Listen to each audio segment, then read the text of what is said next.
welcome you all. A nice warm welcome on a cool evening. Welcome to the U.S. 32nd Congressional District Candidate Debate on Healthcare.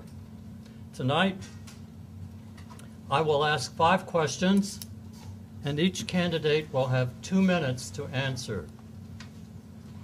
So no candidate has an unfair advantage. By always answering the question first, I will rotate the order of the responses from the candidates. Their answers will be timed by the ladies here in front, and I ask the candidates to observe a 2-minute limit to be fair to all the other candidates.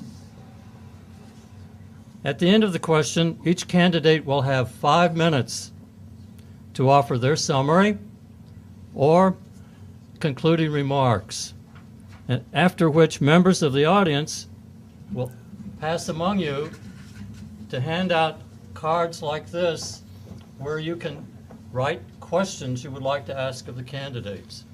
Any particular candidate or of them all? Now, let's meet the candidates for the United States Congressional District 32. On my right, Seth Hollist, Libertarian Party. On his right, Katherine McGovern, Democratic Party. And on her right is someone who's substituting for Pete Sessions, Republican Party. Now, there's someone is, so that you will know who he is really, it's Bob Franklin. He's professor of government, University of Texas, Dallas. So, let me begin with the first question. And I'll begin with Seth Hollist.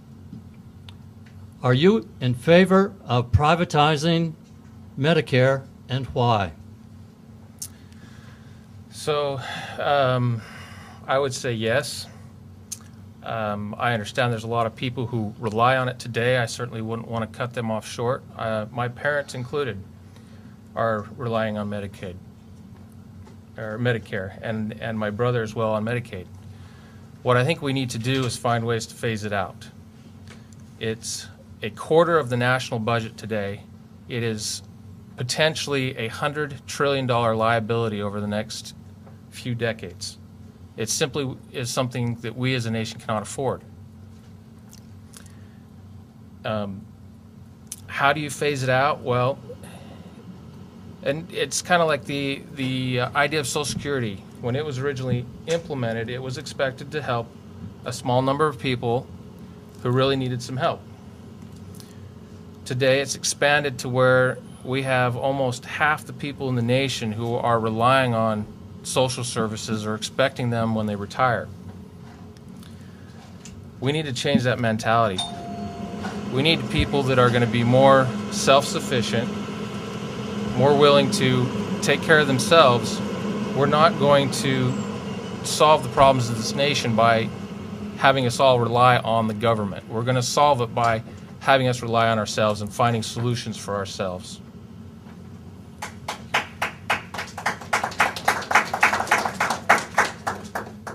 I'll ask the same question of Mr. Sessions. Are you in favor of privatizing Medicare, and why? Well, as you know, first of all, I'm not really Pete Sessions. Feel free to boo at any point. Everyone knows that the Republican Party has always stood for privatizing because we know from experience that private industry can always do it better. We've seen it with Blackwater. We've seen it with privatization of prisons and foster care here in Texas. We always know that if there's profit to be made, those private companies will figure out a way to make those profits. I am completely in favor of privatization of everything so that those who run these organizations can make a nice, substantial, healthy profit, keep that profit, not pay it in taxes, and let that trickle down to everybody at the bottom. So yes, the Republican stance is we believe in privatization of everything, including health care.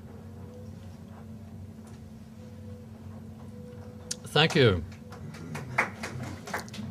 Now, to continue with the questions on health care, this is to Ms. McGovern. Do you favor a voucher plan for Medicare, and why? I would like to have an opportunity to answer the first question, if you don't mind. I think that's a good response. Ms. McGovern, are you in favor of privatizing Medicare, and why? I am not in favor of privatizing Medicare. Medicare exists since 1965, and those persons who are enjoying the results of their having paid into Medicare until they were 65 or reached that time are people who have a contract with this country. We cannot just, by saying we don't want to abide by the contract that each and every one of these Americans have engaged in for all these years, because suddenly we decide it's not something that we want to do. Medicare is extremely important to everyone who is over 65 or 65 and over. I can recall when Medicare first came into existence in 1965. Before that, we did not have a safety net for health for our older Americans. And there were many older Americans who were left destitute because they used all their savings to pay for Medicare. That's not the kind of country that I want.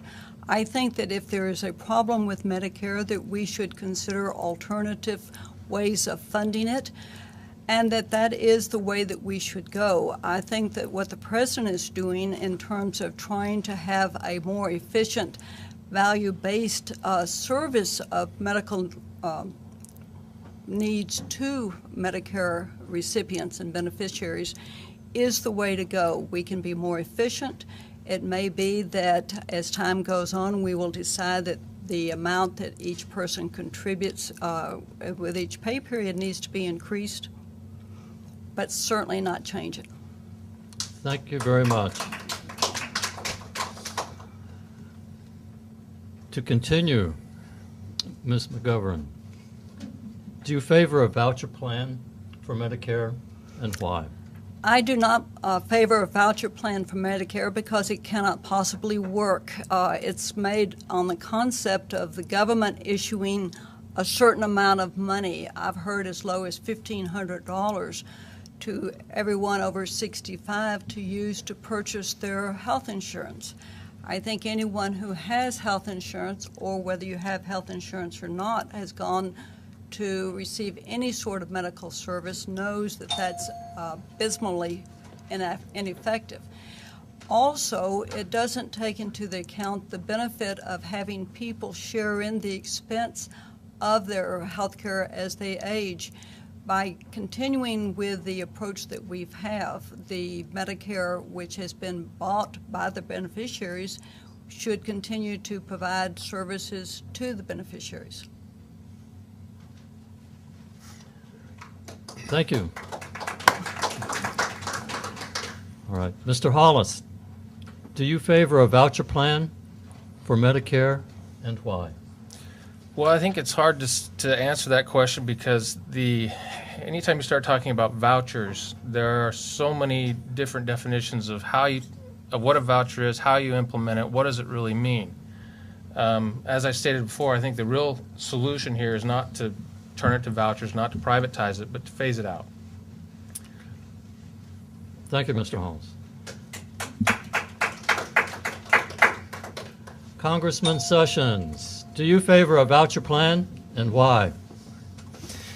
Yes, I do favor a voucher plan, and here's my reasoning. It'll put a cap on the actual expense, because what we will do is give individuals a voucher for a fixed amount of money. Probably not going to be enough money, but if you're wealthy, you can supplement that with your own income and get the care that you want. And if you're not wealthy, you don't have anything that you can supplement it with, so you just hope that you choose your doctors wisely and that it's going to be enough for whatever type of an illness you might develop.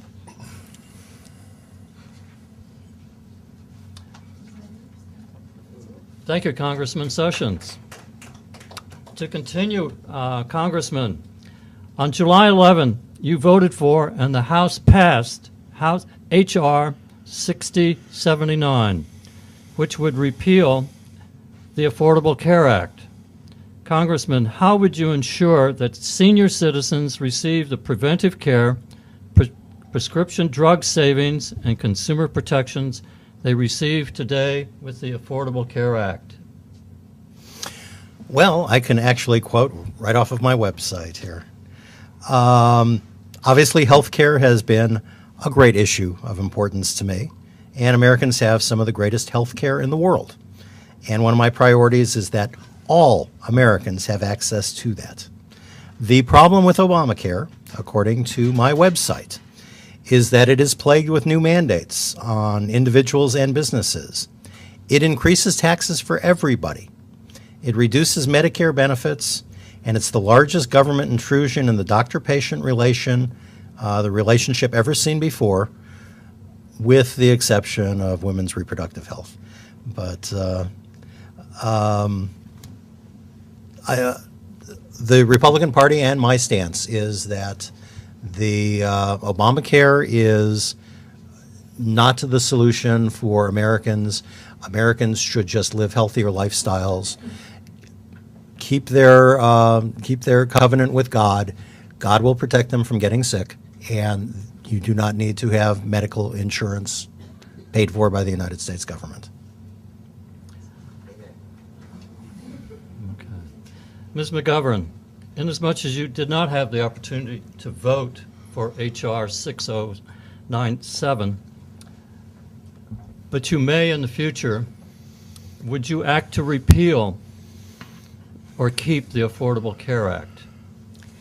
I would vote to keep the Affordable Care Act. I think it's one of the most outstanding pieces of legislation that we have seen in many years because of the fact that it gives all Americans an opportunity to have health insurance, and it protects Americans in many different ways, including the free preventive care for both children and adults. More than in this particular district, it's almost 120,000 people who have benefited since 2010's passage of the Act.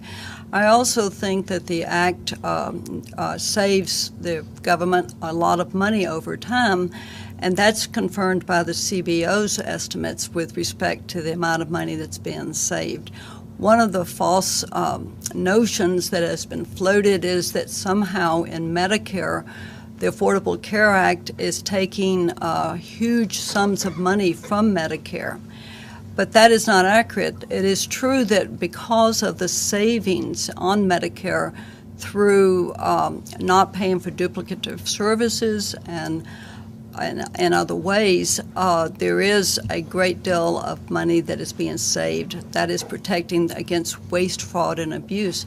But all the money that's being saved is going back into the Medicare program, and so it is not being lost to the citizens who are the beneficiaries of Medicare.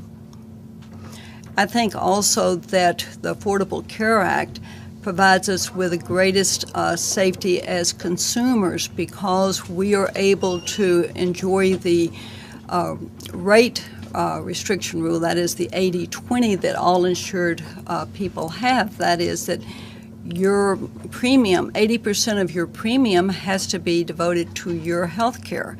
And if it's not, then it is rebated to you, or if you have your health care through an employer, to your employer. Thank you, Ms. McGovern.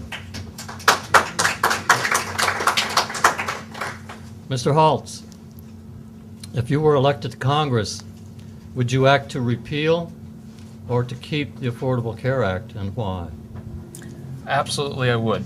And I'd also add to that that would not do anything to prevent senior citizens and others who currently receive Medicare from receiving those benefits. All it would do is bring us back to that Medicare system that we're on. The whole point to this Affordable Care Act was really the idea that Medicare is going to bankrupt our country. They needed to do something, and all they did with this act was take Medicare and the funding that's in it and move it over to another government program. They didn't fix the underlying problem. the underlying problem stems from 1971. Nixon and Kessler, I think is how you say it, came up with the HMO system. This idea that somehow our insurance company can get involved in our healthcare decisions to make things more affordable or to make things better for us has backfired on us.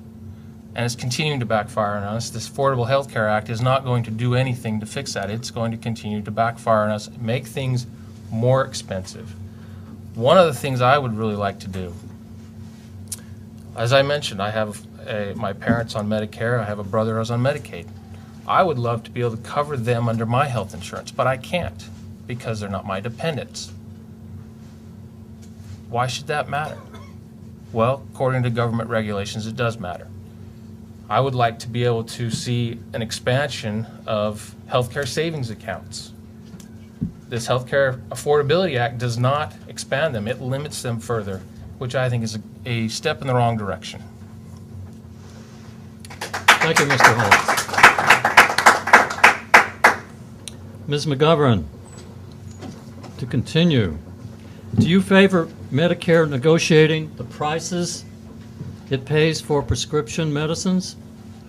Yes, I do. I believe that the beneficiaries of Medicare would be profoundly benefited if they were able to have the same price basis as has been negotiated for the veterans of our military.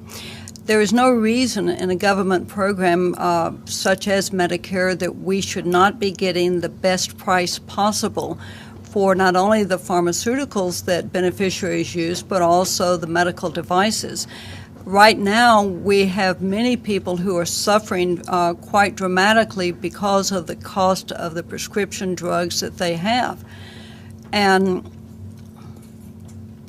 this has to stop. We have to have all of our seniors who are receiving prescriptions be able to pay for them and have those covered through Medicare, and the way that we can do that is through the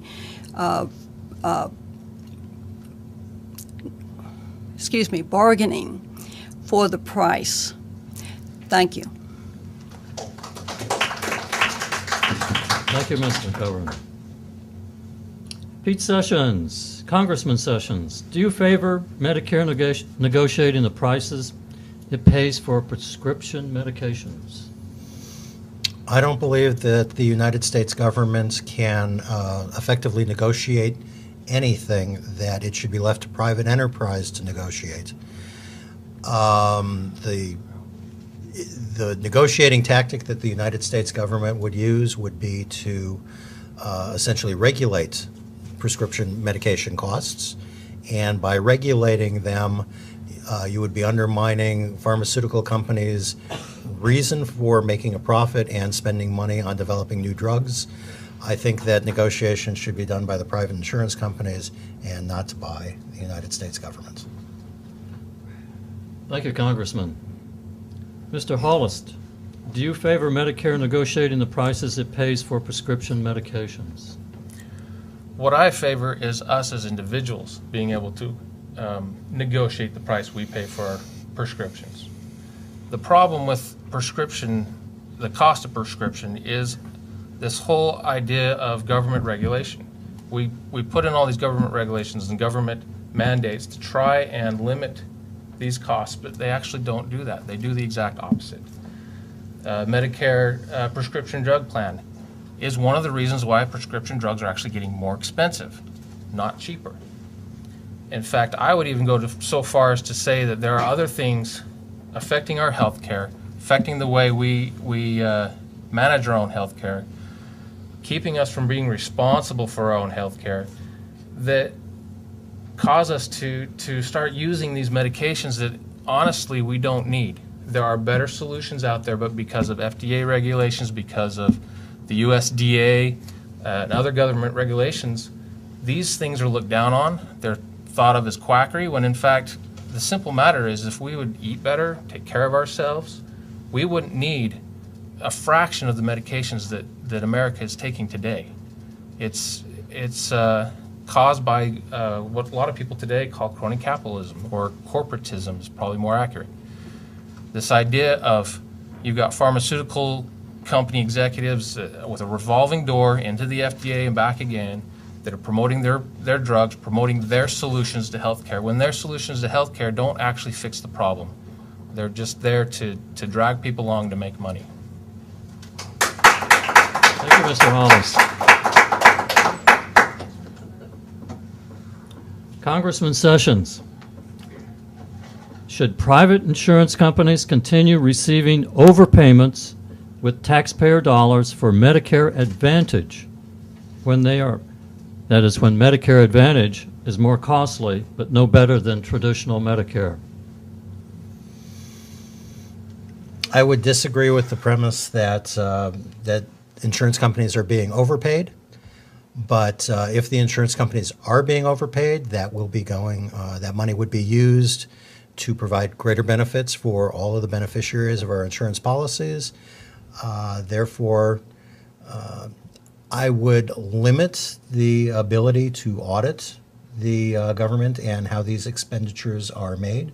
That private enterprise should be left alone. The United States government should just pay. If they're obligated contractually, they should just pay the premiums.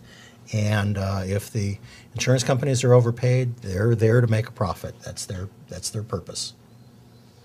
Thank you, Congressman. Mr. Hollist, should private insurance companies continue receiving overpayments with taxpayer dollars for Medicare Advantage when they are more costly but no better than ordinary Medicare?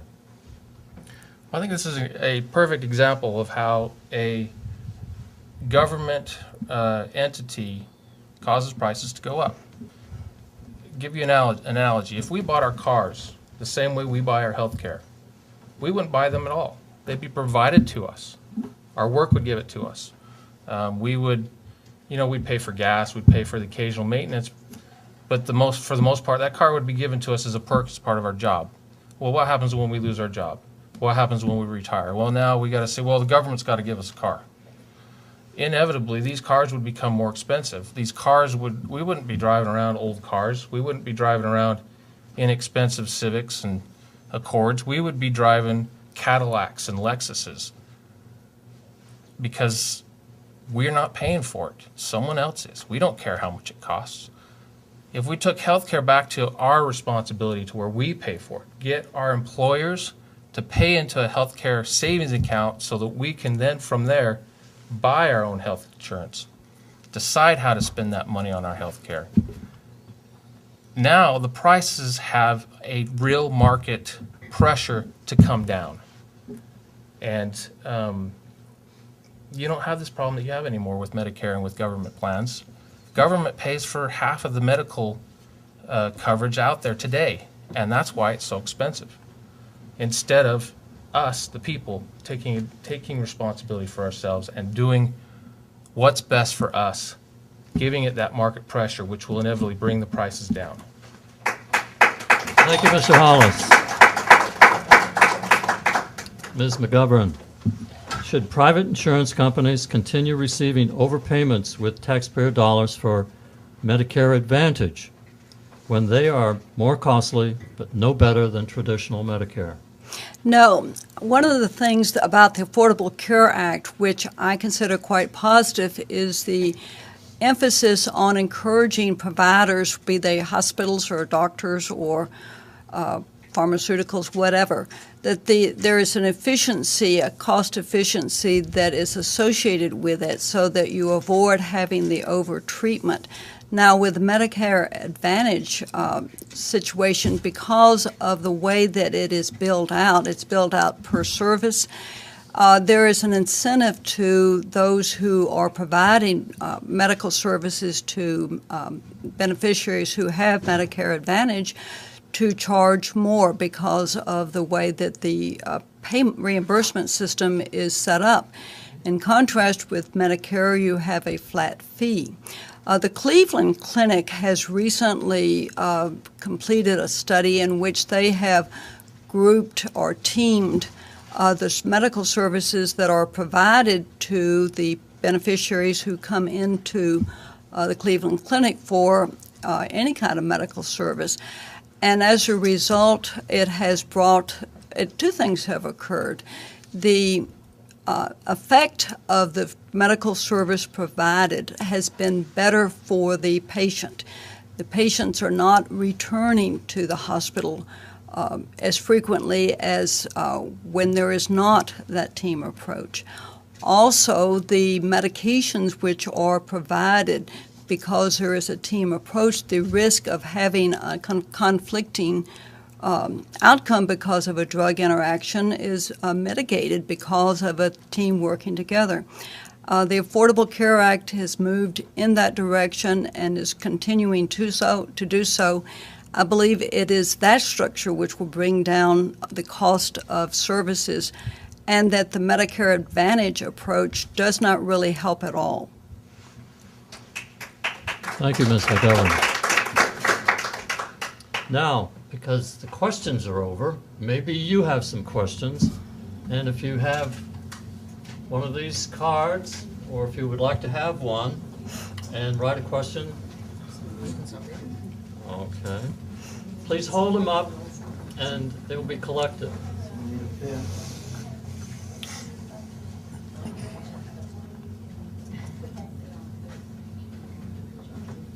Should the questions be limited to health care? Can they be other issues? I think because this was communicated as being directed to healthcare, we'll limit it to that. Now, each candidate will have 5 minutes for a concluding statement on and I'd like to begin at the end of the table with the our congressional representative, Mr. Pete Sessions. It has long been my goal to provide the best American health system available. I don't think that the government should be involved in it. I think that consumers are better able to choose the medical coverage that is correct for them. Contrary to what my opponent has said, my staff assures me that the Congressional Budget Office says that the new health care law would actually add to the federal deficit. How that is, I'm not quite sure, but my staff has said it, so I believe it. The problem with Obamacare is fewer choices, higher healthcare costs, unsustainable Medicare, and government interference in the physician-patient relationship. That interference in the physician-patient relationship is unprecedented, with the possible exception of the government getting involved in women's reproductive rights. That's okay for the United States government to get involved in that. But other than that, it's not the domain of the United States government to get involved in issues of public health care. This is a privilege, it's not a right.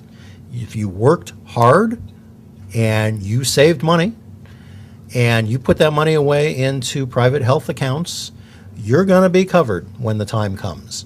If you live at the low end of the socioeconomic scale and were unable to put away that money to cover yourself, well, you should have just worked harder. Thank you. Thank you, Congressman Sessions. Ms. McGovern, you have 5 minutes. The Affordable Care Act is the act which provides the best opportunity for this nation to do two things which I consider extremely important. One, to ensure that all people have an opportunity to receive the medical services that they need, that you do not have to go bankrupt to have services, that your choices are not between taking the prescribed medicine for a medical condition or having your dinner. I think that these things we have to move away from. The Affordable Care Act also is working to bring us into having a more cost-efficient manner of providing medical services, and also encouraging the providers to work together to have a outcome that is beneficiary to the patient as well as to provide them with a fair recovery or a fair payment for their services. I do not agree with those who wish to reduce arbitrarily the cost of services that medical providers charge, but I do believe that we have to have a basis for why. I saw a report not too long ago. An appendix in one appendicitis or an appendectomy in one hospital might cost $1,800, and another it costs $200,000. It's not clear why there would be such a discrepancy between such a similar medical procedure. I believe that the medical costs are going to come down, and the cost to the government, as the CBO has demonstrated, will be reduced. These are all reasons, just as an economic basis, to want to have the Affordable Care Act continued. More than that, we've had the experience as a nation of not having medical services reasonably available to all people. That put us in a very difficult position, and having observed what happened in the early 60s and before that, where if you did not have some form of health care, if you were not fortunate enough to have been able to save up the amount of money necessary to cover yourself, you would end up with having nothing and being without medical treatment. That's not the America that I believe in. And I do believe that we are moving in the right direction. It's not my view that the Affordable Care Act is perfect. I don't think it is. But I do think that it is a structure that we have in place that we can build on, we can amend as necessary, and we should move forward to providing a comprehensive health care service to our citizens and to those who are here and covered by the Affordable Care Act. And I therefore support it and urge that those members of Congress who have misguidingly voted to repeal it not do so. I'm hoping that the current representative from Texas for this district will not be able to do so, because I will be representing this district. For this reason, I urge, and these are things that we have to look at for what is the best thing for all of the people in this district. It is not what's best for the few, it is what's best for all of the people in this district. That's what I think we should do with health care.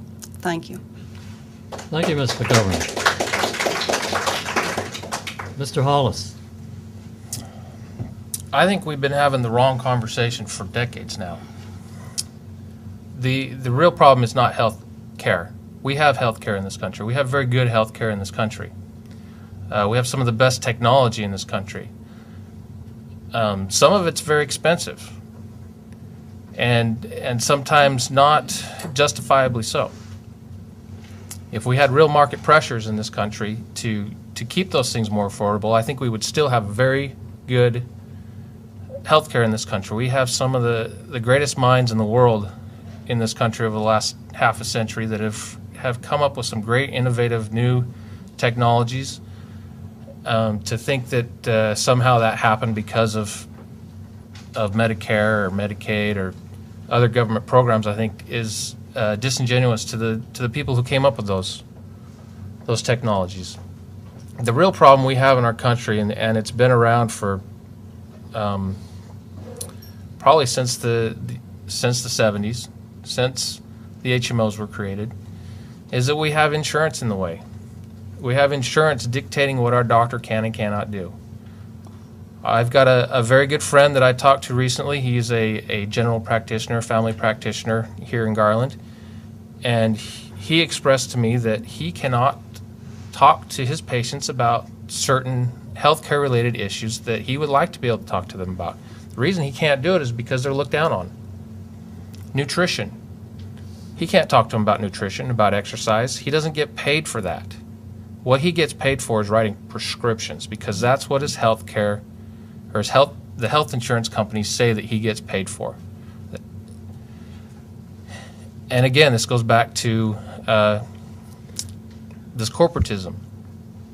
Pharmaceutical companies who want to sell their product. They've been wanting to do it since the early 1900s when the Rockefeller Foundation was formed and encouraged schools, medical schools, to teach that form of medical practice. Why did they do that? Well, because the Rockefellers had a shell company that owned a lot of pharmaceutical companies. And of course, they had controlled the Rockefeller Foundation, which then gave grants to these schools in exchange for teaching their form of medicine.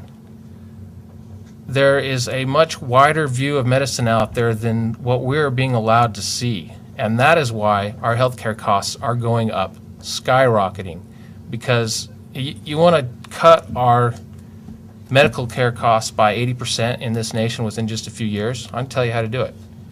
Get the USDA to stop selling us the food we should eat based on whose agricultural business they're trying to promote.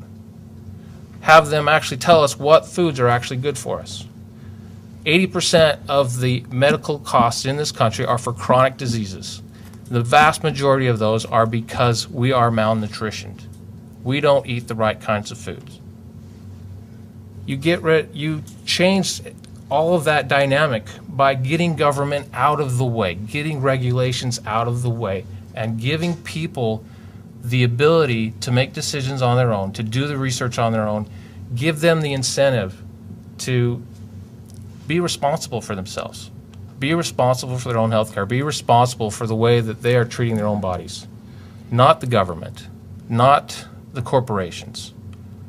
This is about personal responsibility. This is not about government. That is a conversation we need to be having. Thank you, Mr. Hollist. Looking at the questions, I see that we can expand the framework of questions but still keep it related to health care. For example, the first question I have in front of me is the United States is $16 trillion in debt, and the budget is a joke. How can we continue to subsidize Medicare and medical entitlements when we are approaching financial collapse? Why don't I start with Mr. Congressman Sessions? The continuation of the Medicare program is essentially to provide health care for the elderly. As a result of some of this health care, we are keeping people alive longer than they should be. This is costing the United States government and the taxpayers a huge amount of money by spending limited amounts of money that we have, prolonging the life of the elderly. And if the United States government got out of the Medicare business and let nature take its course, the cost savings would help us reduce the budget of the United States and go a long way to cutting the deficit of the United States. So the United States government should get out of the healthcare business completely. Thank you, Congressman. Ms. McGovern, would you like me to repeat the question? I would, thank you. Okay. The United States is $16 trillion in debt, and the budget is a joke. How can we continue to subsidize Medicare and medical entitlements when we are approaching financial collapse? I do not agree with the premise that we are approaching financial collapse. Our country has more than $64 trillion in assets, and so by any standard, we're not on the brink. However, we do need to responsibly deal with our deficit. The deficit is entirely different than the federal budget, which, insofar as the questioner may have been referring to the Ryan budget, also known as the Romney-Ryan budget, as a joke, I would agree, because that budget will lead us into further deficit as compared to not, and it also unreasonably harms those who can least afford to be harmed while protecting the interest of those who have a very substantial wealth base. I'm not against people being wealthy. I think that's comes from good work most of the time and also from other sources.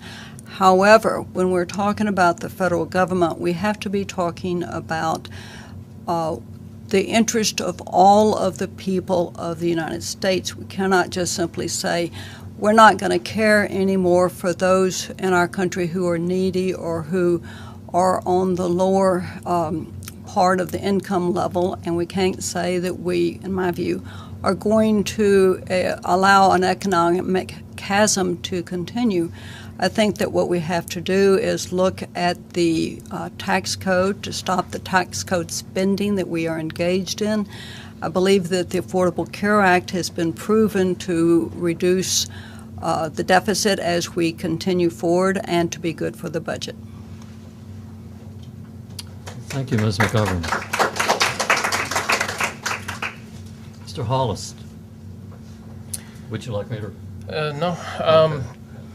The real problem with the budget is that we haven't had one in 3.5 years. The Senate has refused to pass a budget in 3.5 years. What we really need to do is cut everything, including Medicare, Medicaid, Social Security, defense spending, and a number of other unconstitutional bureaucracies that our government is promoting and paying for. We need to cut everything by at least 40%. That's how much we are spending above and beyond the revenues that the governor's bringing in. And that's just the starting point. That $16 trillion is going to bankrupt our nation because of interest rates. Right now they're low. They're not going to stay low forever. When they go up, that interest alone on that debt is going to go up, and it's going to consume a much larger portion of our national budget. How well are you going to be able to pay for Medicare then? You're not. We either cut back drastically now, or we lose those social services completely, and the people who are relying on them today lose them completely. The bigger reason, though, that we are in danger of reaching a financial crisis or a budgeting crisis with our federal government is because there are so many baby boomers today that are retiring. They're going to start expecting Social Security checks. They're going to start expecting to be covered by Medicare. That's $100 trillion worth of unfunded liabilities that we have in our nation coming up in just the next few decades. That is the real financial crisis that we're facing. And if we don't change the conversation and get people thinking about what they can do for themselves rather than what can the government do for me, until we change that mindset, there's not a whole lot we can do to change our financial problems that are looming over us. Thank you, Mr. Hollist.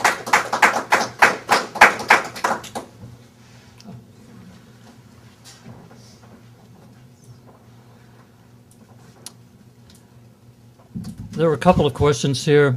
I'm going to merge because they ask essentially the same question. Would you back, and why don't I start with Mr. Hollis and go to Ms. McGovern and then Congressman Sessions. We come this way, we'll go right back. Would you back a centralized healthcare system such as those in Canada and some Asian countries where you can get the benefits that wealthier Americans receive today? The second part of that is, would you support a single-payer system, which is essentially the same thing as the centralized healthcare system? A single-payer system or a centralized healthcare system is a government-mandated monopoly.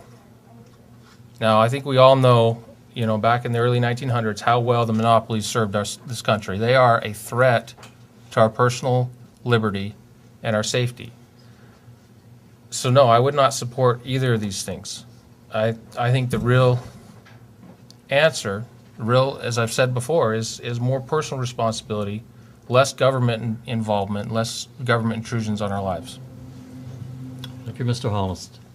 Ms. McGovern, would you like to repeat the question? I understand it. The question is essentially, should the Affordable Care Act have been a single-payer act? And The answer is we didn't have the votes at that time to pass it. I don't know whether or not the nation is agreed enough to have a single-payer system. I think that it is the way that we should probably consider going because it's going to ultimately be less expensive for us in the long term. The reason it would be less expensive to us is that the people would have, first of all, a lot of the preventive care, which is provided for in the Affordable Care Act.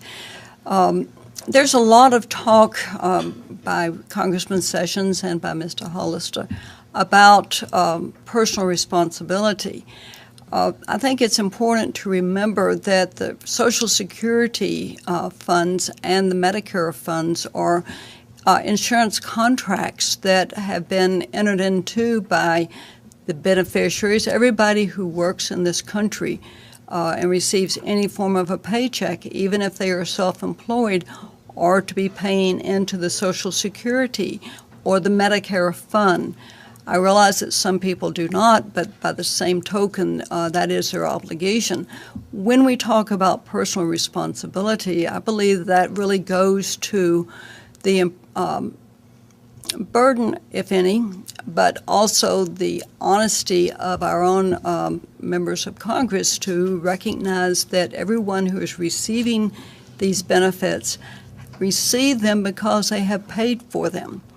And I think that that is something that is lost by the use of the word entitlements. As an attorney, I understand that if you're talking about a contract and you're talking about being paid through that contract, that's an entitlement that you have as a matter of law because that's the deal that you worked. What I hear and what disturbs me is the idea that we should forget all the money that has been paid in. Now, there's a lot of talk about the baby boomers, and I hear the number of 70 million a year turning 65 and becoming the red sign came up. Thank you. Thank you, Ms. McGovern. Congressman Sessions, would you support a centralized health care system or a single-payer system, and why not? I do not support any type of a centralized system. I think that the government should stay out of this. It's up to individuals. The single-payer plan would be a disaster because it disincentivizes the providers of medical care to compete and try and keep our costs low. If there's a predetermined amount of money that these organizations will get paid for certain treatments, they are going to order more of those treatments. I think that single payer would be a serious mistake. Let the insurance companies compete. That way they can lower their premiums if they can do it more efficiently.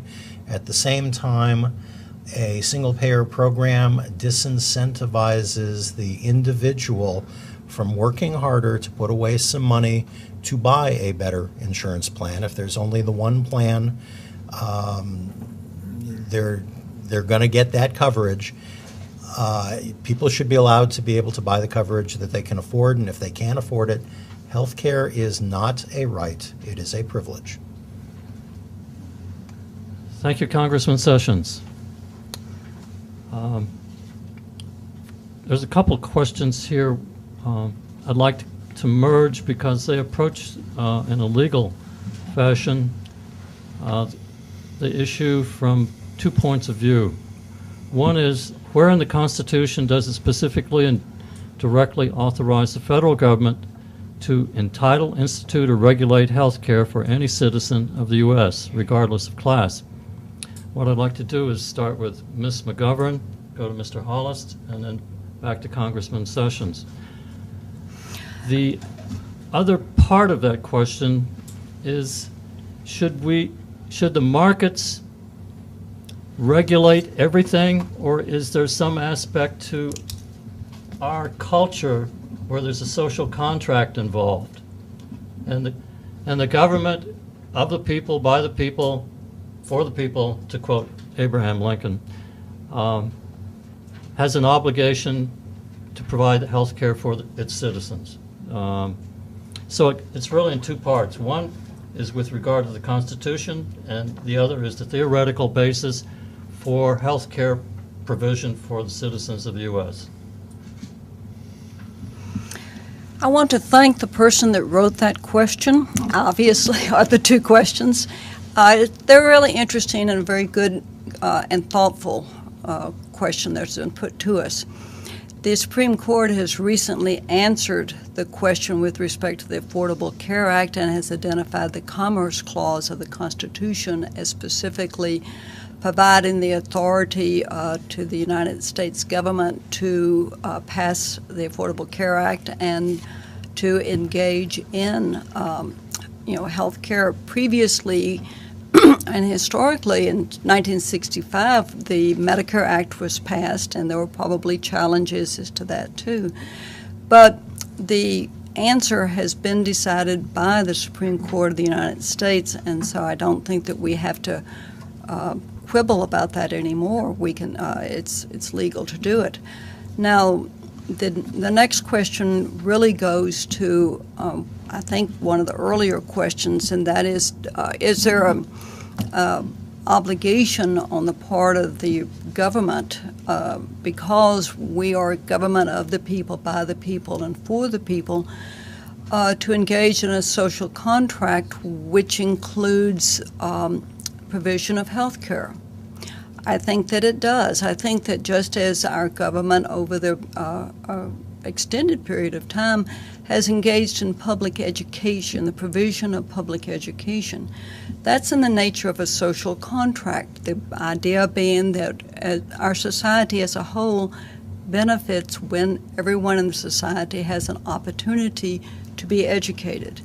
Our society as a whole benefits when we have a healthy population, when we have the opportunity to reduce our costs because we have preventive care available to us, and people do not have to wait till they're in a crisis to seek medical care. Most frequently, according to all the studies that I've read, that results in the people ending up in an emergency room at a hospital, which is significantly more expensive than any preventive care cost. I am happy to see that many of the drug stores have these little minute, we don't mean to be irreverent, but doc in a box. The idea being that there are many, if there are opportunities for these services available either through the physicians or nurse practitioners, the problem as a health matter can be caught at an earlier stage. I see that as a benefit for all of us, and I think that just like the social contract to provide public education to everyone is similarly supported by the decision that the Congress of the United States and the President, now supported by the Supreme Court, have made to provide health coverage for the people of this nation. Thank you, Ms. McGovern. Mr. Hollist. I'm going to have to disagree here quite a bit with Ms. McGovern. The Supreme Court did not say it was constitutional. They said it was a tax. They rewrote the law through legislation from the bench and took a mandate and turned it into a tax. That is not constitutional. That is judicial activism. The Commerce Clause, what it says is that the federal government has the right to regulate interstate commerce. Healthcare, by definition, by legal definition, is not interstate commerce. You cannot buy healthcare or health insurance across state lines. It is not allowed. Therefore, it is not part of the Commerce Clause. Therefore, it is unconstitutional. Now, you may make a case that at a state level there may be some social contract there, but the Constitution was designed to unify individual states under a common federal government but they were still responsible within the states to create their education systems if they wanted them, to create their healthcare systems if they wanted them. It is not a federal government responsibility by any means at all. The problem is we have trampled over our Constitution time and time again for over a century now, that we now have this mentality, this idea in our heads that these things are social contracts, that somehow we're entitled to these things, when it's destroying our nation. It's destroying our Constitution. It's destroying the things that used to unify us, and it's causing us to be divided. Now, I do believe there are things states can do to provide health benefits, emergency services to people who really need them, through setting up a network of volunteerism and donations to allow people who are in need to have that. But it needs to be, like I said, a voluntary kind of organization. Anything else is force. Government is force. Anytime you tell the government to do something for you, they have to force everyone else to participate. That is not freedom. That is force. That is taking away our rights. That I would quote, what I would quote is the Declaration of Independence. It says all men are created equal. That does not mean we all get the same stuff. That means that I have certain rights that you cannot take from me without my permission. It means you cannot rule over me without my permission. That is what it means when it says that we are equal. Thank you, Mr. Hollis.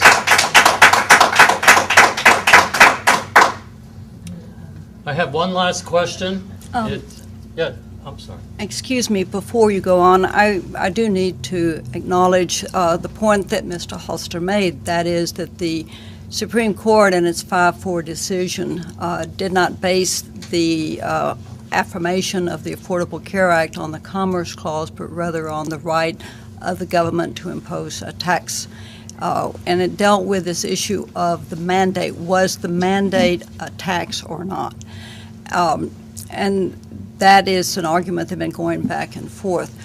I believe that as the matter develops over a period of years, that the minority opinion finding that the act was constitutional under the Commerce Clause will become the majority opinion. But certainly Mr. Hollister is correct that it was not based on the Commerce Clause.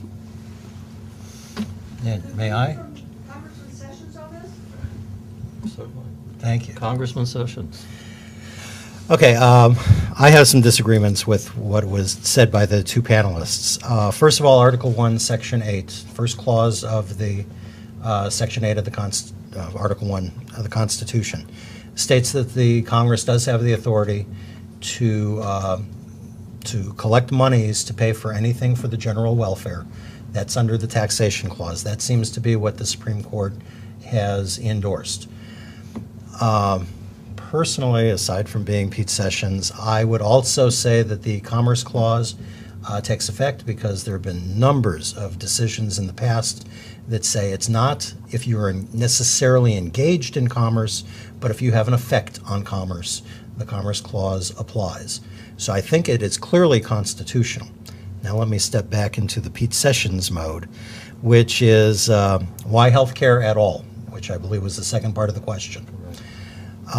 So speaking as Pete Sessions, I would say Charles Darwin got most things wrong, but on the issue of social Darwinism, he got it right. And on social Darwinism, it's not the government's job to look after the sick and the elderly. If we want to be a strong nation, we have to winnow out those who are holding us back. It's not the position of the United States government to try and keep people alive longer than their natural period of time. Social Darwinism says that health care should be to those who can afford it and not provided by the United States government. That's my Pete Sessions take. Thank you, Congressman. I have one here that's more of a statement, but I'll see if I can boil it down to a question. There are 10 other developed countries, namely Japan, Thailand, Sweden, Canada, Germany, Netherlands, Great Britain, that have excellent healthcare systems for all their populations. They also provide excellent healthcare, and the outcome of the healthcare is also excellent in terms of the dollars or the resources that are saved, and also in terms of the outcome for the citizens. The question is, and let me start with Ms. McGovern and then go to Mr. Hollist and then to Congressman Sessions. Why cannot Congress learn from these other successes?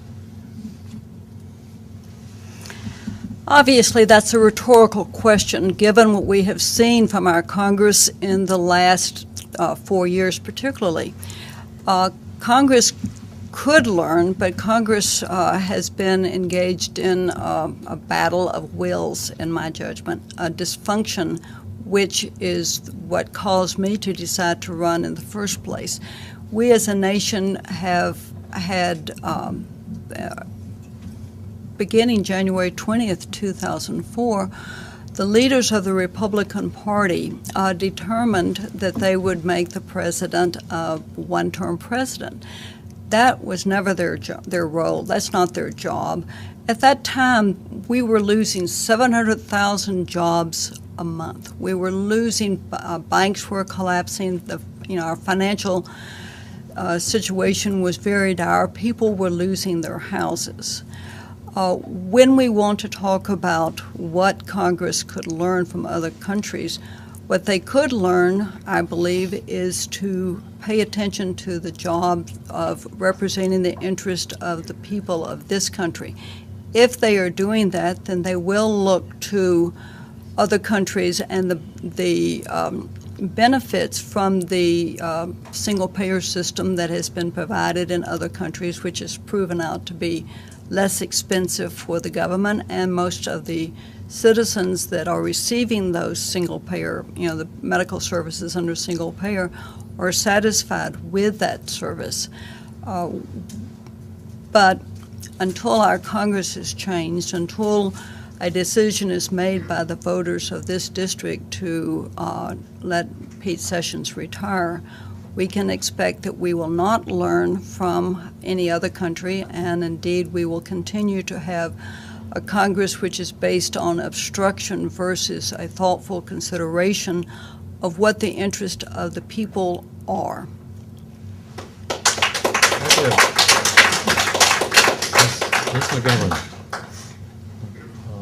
Mr. Hollist. Well, I would say, first of all, they're not successes. You have people coming down here from Canada all the time to get medical care because they're on a waiting list up in Canada to get it. Same thing's true with England. Many of these other socialized countries. Now, some of them, yeah, they have figured some things out and they have gotten some things to work. But overall, I think that we still have the best health care here in America. We have the best technology. We have the best trained doctors. The problem, again, is not the health care. It is the health insurance. It is the way that our government and our health insurance is getting in the way and making it cost way too much money. Now, the other side of that, I lost my train of thought. The response of Congress. The response of Congress, that's right. The problem with Congress is that they're paid for by corporations. Their political campaigns, their donations that they get, they're playing to the people who are paying for their reelection, to paying for their campaign money. That's the problem with Congress. I'm not getting any of that. My campaign fund is coming from people in Texas. I'm going to be beholden to the people of Texas. I'm not going to be beholden to some corporation or some special interest group because I'm not getting money from them, and I don't want money from them. I want money from the people of Texas to help me represent the people of Texas. Thank you. Thank you, Mr. Holmes. Congressman Sessions, why has our Congress not been able to learn from others' successes? Well, the first thing I would say, speaking as Pete Sessions, the nations that you're talking about there have some of the highest taxes in the world. Despite all studies that show that the people that live there seem to have greater happiness than we have here in the United States, despite that, we cannot afford to raise any more taxes. And to have the type of system they've got would bankrupt the American people. And my last comment about that is, this is America. We do not have American policy dictated to us by European countries. Were created as pay-as-you-go systems. Today's contributors, through payroll taxes, pay for today's receipts. Could you speak to this earned benefits concept? The idea that you are, through your work life, you have paid for the Social Security, and you are currently also paying for Medicare. Does this seem reasonable? Starting with me? Congressman Sessions, why don't we begin with you? Well, as you know, I don't support the Social Security system at all, and I think that individuals should take responsibility for their own retirement. But in fairness, I would have to say Social Security is really not much more different than an insurance policy. You pay in a premium, and you are buying a benefit. If you live a lot longer, you might be paying in a lot longer. Eventually it stops when you reach a certain age. If you die earlier or get sick earlier, the coverage, it's just like an insurance policy. Thank you, Congressman. Ms. McGovern. In one of my answers earlier, I had made reference to the fact that both in the case of Social Security and in Medicare, we are talking about contracts that the workers of America have entered into with the United States government. That is that through each pay period that they are in, whether it's weekly, biweekly, monthly, whatever, a certain percentage of their pay is contributed to Social Security, and a separate percentage is contributed to Medicare. The employer also pays a share of each of those, so that what we have in the end is, and I do agree with Congressman Sessions on this point, it's an insurance with premiums have been paid in. It has been set up with the belief that when you become eligible for either Social Security or Medicare, that you will have paid a sufficient amount in to pay for the benefits you receive. The Social Security system was never intended to be a full retirement system. It's a safety net so that all people who have worked their 40 quarters and paid their contribution in do have some certain amount coming to them each month. There's a cost of living calculation that's done annually, which may increase the amount that is received. Medicare is a little bit different because what is happening is that the government, through the beneficiary, is paying insurance companies for the cost of the medical services provided. And that is the crux of the matter, because for some period of time there has not been the necessary restraints or cost-benefit analysis for the amount of money that is being paid for services. And the red flag has come. Thank you, Ms. McGovern. Mr. Hollist. You should look into something called demographic winter. If it wasn't for immigration into this country over the last few decades, Social Security and Medicare would already be causing our country to be bankrupt. Because the people who live here are not having enough kids to pay for these things on a pay-as-you-go system. Now, Social Security has been basically stolen from by Congress over the years to pay for other things. In fact, during the Clinton year when they had a balanced budget, it was because they were taking money from Social Security. If they if they had kept that money in Social Security, they would have had a deficit in the budget for those years during the Clinton years. A pay-as-you-go system is the very definition of a Ponzi scheme. I know Governor Perry got a lot of flack for that, but I think he was correct. It is a Ponzi scheme. It wasn't designed to work the way we're trying to use it today, and it's not going to work. As populations continue to shrink, it is definitely not going to work. The only way these things work is if we continue to exponentially grow the population so that we have many more children than we have retirees. And that's simply not the case. That simply that's not sustainable. Thank you, Mr. Hollist. I'd like to thank all of the candidates that have been here this evening, sharing their thoughts with us, answering the questions we have. Candidate Seth Hollist, candidate Katherine McGovern. So to give them an appreciative response. And in the absence of Congressman Pete Sessions, Bob Franklin. Very much appreciate his being here. And personal statement, most of what I said I do not agree with. Okay. Thank you. If you want to take a break, there's drinks.